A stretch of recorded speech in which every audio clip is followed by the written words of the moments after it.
Welcome friends, in this video let's discuss about Multilateral Export Control Regime. So this Multilateral Export Control Regime is a forum, it's an international body that the countries use to organize their national export control system.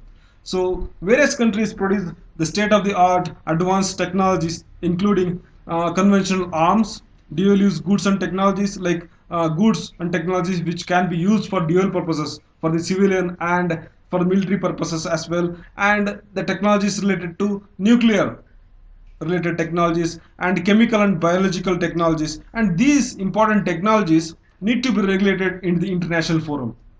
Otherwise, if it falls into the unsafe hands like terrorist groups or hostile countries like North Korea and Pakistan, it may bring disaster for the safety and security of the international community. So this multilateral export control regime seeks to regulate the trade and commerce and export of the important goods which are used uh, for, for, for civilian as well as military purposes.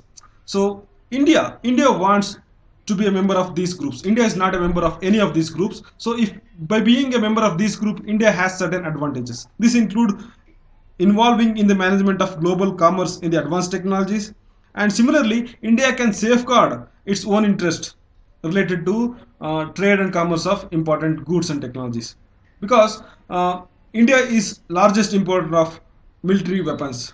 Okay, and India, if become a member of these if it become a member of these groups, can influence the decisions and also make sure that it will not harm India's interests.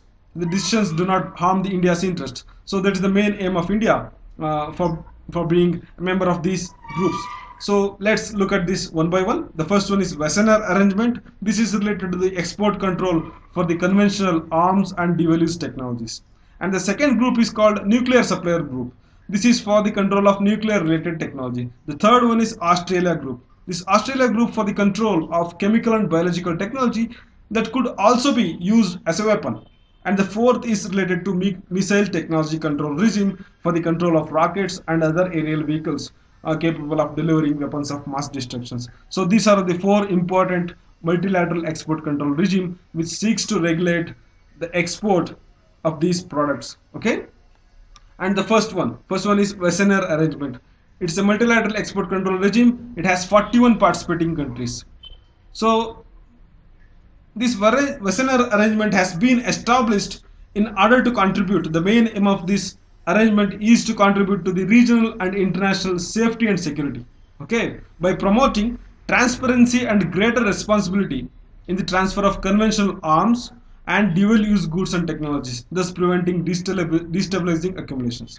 So the main aim of this Wassenaar Arrangement is to bring transparency and greater responsibility in the transfer, that is the export of conventional arms and dual-use goods and technologies, by preventing them reaching the unsafe hands. Okay, so the main aim is to maintain international safety and security. Okay, here the dual-use goods include certain technologies that can be used for civilian purposes, that is for the benefit of common people, as well as for utilization of weapons. Okay, weapons as well as for the military purposes. So these are called dual-use goods. So this Wassenaar Arrangement deals with conventional arms and dual-use goods. So the participating countries seeks through their national policy, they ensure that the transfer of these items do not contribute to the development or enhancement of military capabilities which undermine the goal of maintaining safety and security of the country.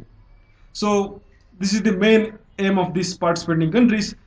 They should not reach the unsafe hands, thereby creating instability in the international community.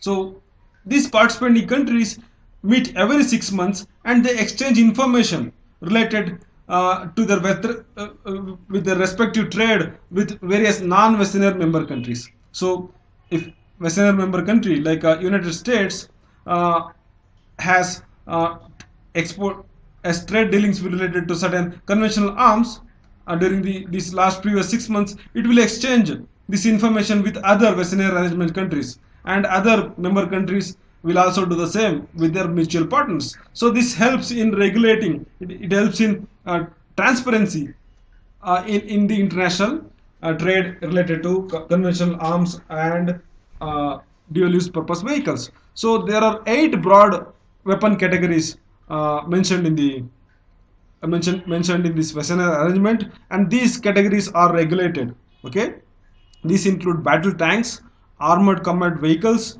large caliber artillery, military aircraft, military helicopters, warships, missile system, small arms, and light weapons.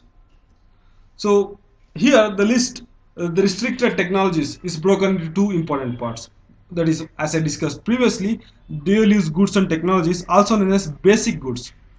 So basic goods. And the second one is munition list. Ammunition list has 22 categories. They are not labeled. Okay.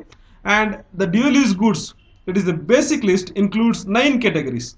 So these goods can be used for civilian purposes as well as for the development of military equipments as well. For example, aerospace and propulsion technologies can be used for civilian aircrafts and also for the development of military aircrafts and bombers as well. So this is the meaning of dual use purposes. So let's look at these categories. The first category includes special materials and related equipments. The second is material processing. Third is electronics, that is, it can be used for electronic warfare. The computers, it can be used for cyber warfare. And category 5 includes telecommunications, information security. The sixth one is sensors and lasers. This can be used for radars. And navigation and avionics, marine related products, and aerospace and propulsions. These are all the basics list, that is the list of dual use goods which are regulated through Wassenaar arrangements, so that it should not reach the unsafe hands. So the member countries include 41 countries. The important countries are the US, Canada, Mexico, and here Russia, all the European countries, and here Argentina, South Africa, Australia, New Zealand. Here the important thing is China is also not the member and India is not the member. So India seeks to become a member of this group in order to influence the decisions of this regime. And the admission to this Wassenaar Arrangement, that is the member before, the country before becoming a member has to meet the certain requirements. So the member should be a producer or exporter of arms or sensitive industrial equipments. So the member should be a producer or exporter of these industrial equipments, and they should maintain non-proliferation policies and appropriate national policies, including they should adhere to various international conventions, various international agreements and treaties related to safety and security. Okay, these include non-proliferation policies such as Nuclear Supplier Group, Missile Technology Control Regime, Australia Group, Nuclear Non-Proliferation Treaty, Biological Weapon Convention, Chemical Weapon Convention, where applicable, and START Treaty.